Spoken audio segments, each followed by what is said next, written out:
आज की इस वीडियो में हम लोग पढ़ने वाले हैं शीयर फोर्स और बेंडिंग मोमेंट के बारे में, जो कि हमारा मेन टॉपिक है।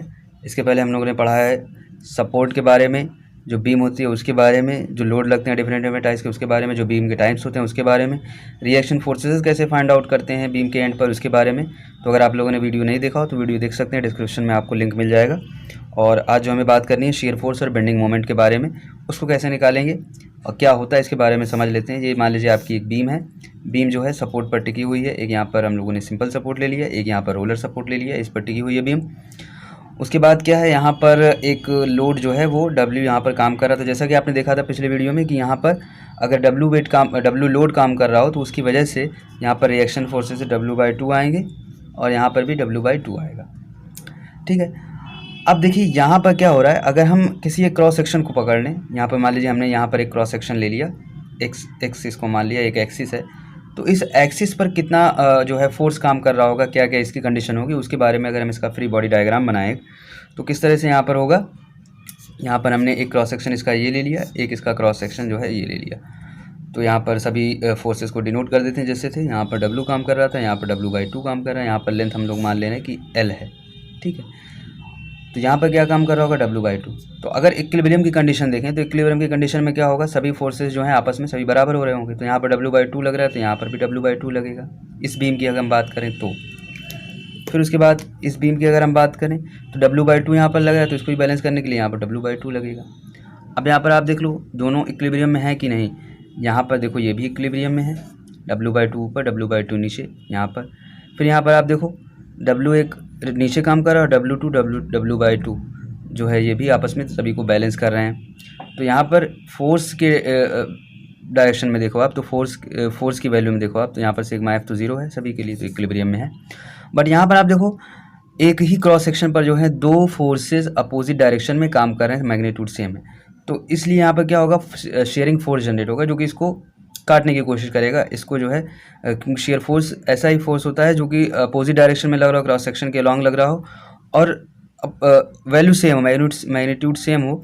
जैसे कि आपने यहाँ पर रिवेट जॉइंट में देखा था पिछले वीडियो में कि अगर यहाँ पर कोई रिवेट लगी हुई है, यहाँ पर रिवेट लगी हुई है, तो जैसे ही यहाँ पर एक आप इधर फोर्स लगा तो इधर फोर्स लगा तो रिवेट जो है आपकी वो शेयर कर जाती है, वो कट करने लगती है, क्योंकि अपोजिट डायरेक्शन में सेम मैग्नीट्यूड के अगर फोर्सेस काम करते हैं तो वहाँ पर शेयरिंग फोर्स काम करता है। तो यहाँ पर अगर हम शेयर फोर्स की बात करें तो शेयर फोर्स कितना आ जाएगा, शेयर फोर्स आ जाएगा आपका W/2।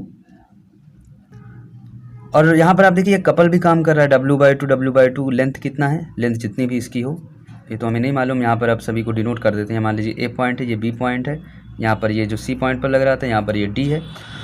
तो यहाँ पर आप देखो BD जो लेंथ हो जाएगी W/2 इंटू में BD।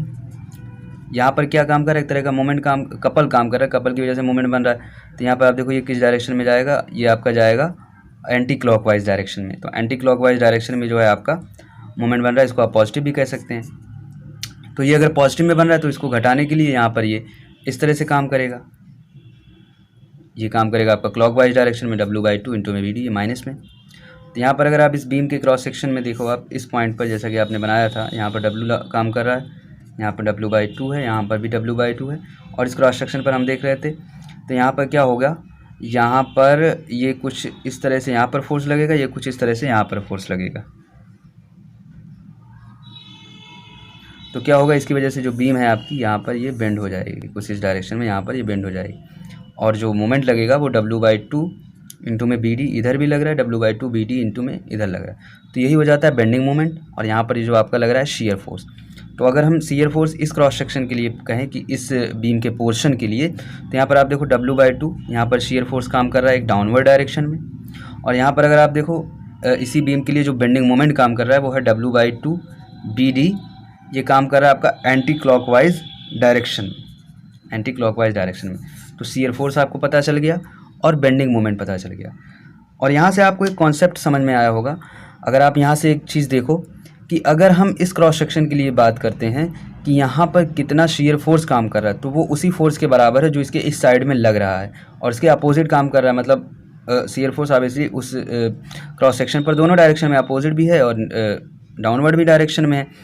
लेकिन अगर जब जस्ट राइट में देखें तो डाउनवर्ड में है, जस्ट लेफ्ट में देखें तो अपवर्ड में है। तो यहाँ पर अगर आप देखो कि shear फोर्स कितना काम कर रहा है, तो shear फोर्स उतना है जितना एक साइड में ये वाला फोर्स काम कर रहा है। तो shear फोर्स से अगर हम यहाँ पर समझ लेते हैं तो shear फोर्स क्या है कि shear फोर्स किसी भी बीम का अगर हम देखें तो उसके एक साइड में जितना फोर्स काम कर रहा होता है, फोर्स इन वन साइड, या आप कह सकते हो एक सेक्शन में कितना फोर्स जो है वो काम कर रहा है। और अगर कई सारे फोर्सेस काम कर रहे हो तो उसका आप अलजेब्रिक सम ले लीजिए, अलजेब्रिक सम। बेंडिंग मोमेंट भी सेम है, उसके एक सेक्शन में जितना बेंडिंग मोमेंट काम कर रहा हो आप उसको कैलकुलेट कर लीजिए। अगर कई सारे मोमेंट हो तो उसका आप अलजेब्रिक सम ले लीजिए, ठीक है। और यहाँ पर एक आप यहाँ पर इसका जो आप साइन कन्वेंशन यूज़ करेंगे उसको आप भी यहाँ पर याद रख सकते हैं। जैसे कि हम यहाँ पर जो चीज़ें लेकर चल रहे हैं उसी को हम मान ले रहे हैं। अगर आप इसके राइट साइड में देख रहे हैं तो राइट साइड में अगर आपका जो फोर्स है वो अपवर्ड डायरेक्शन में है तो उसको पॉजिटिव कंसीडर करेंगे, अगर डाउनवर्ड डायरेक्शन में तो उसको नेगेटिव कंसीडर करेंगे। ये हो गया आपका अगर आप राइट साइड से लेकर चल रहे हैं। अगर आप लेफ़्ट साइड में देख रहे हैं तो लेफ़्ट साइड में आपको क्या करना है, इसी का जस्ट अपोजिट कर देना है। अगर आपको अपवर्ड फोर्सेस मिल रहे हैं तो उसको जो है नेगेटिव कंसीडर करना है, अगर डाउनवर्ड फोर्सेस मिल रहे हैं तो उसको आपको पॉजिटिव कर देना है। सेम एज बेंडिंग मोमेंट के लिए भी, बेंडिंग मोमेंट ये आपका shear फोर्स के लिए हो गया, ये आपका बेंडिंग मोमेंट। तो बेंडिंग मोमेंट अगर आपको राइट साइड में अगर आपको मिल रहा है एंटी क्लॉकवाइज तो इसको पॉजिटिव कंसीडर करना है, अगर इस डायरेक्शन में मिल रहा है तो उसको नेगेटिव कंसीडर करना है, अगर इस डायरेक्शन में मिल रहा है ये क्लॉकवाइज डायरेक्शन को पॉजिटिव कंसीडर करना है, और अगर आपका यहाँ पर इस तरह से मिल रहा है कुछ क्लॉकवाइज एंटी क्लॉकवाइज डायरेक्शन में तो उसको नेगेटिव करना है। मतलब यहाँ पर आप एंटी क्लॉकवाइज जो है पॉजिटिव ले रहे थे तो यहाँ पर एंटी क्लॉकवाइज नेगेटिव लेना है, यहाँ पर आप क्लॉकवाइज नेगेटिव ले रहे थे तो यहाँ पर क्लॉकवाइज आपको जो है पॉजिटिव लेकर चलना है। मतलब जस्ट अपोजिट में, यहाँ पर अपवर्ड पॉजिटिव था, यहाँ पर अपवर्ड जो है नेगेटिव है, यहाँ पर अपवर्ड नेगेटिव था, डाउनवर्ड नेगेटिव था, यहाँ पर डाउनवर्ड जो है पॉजिटिव है।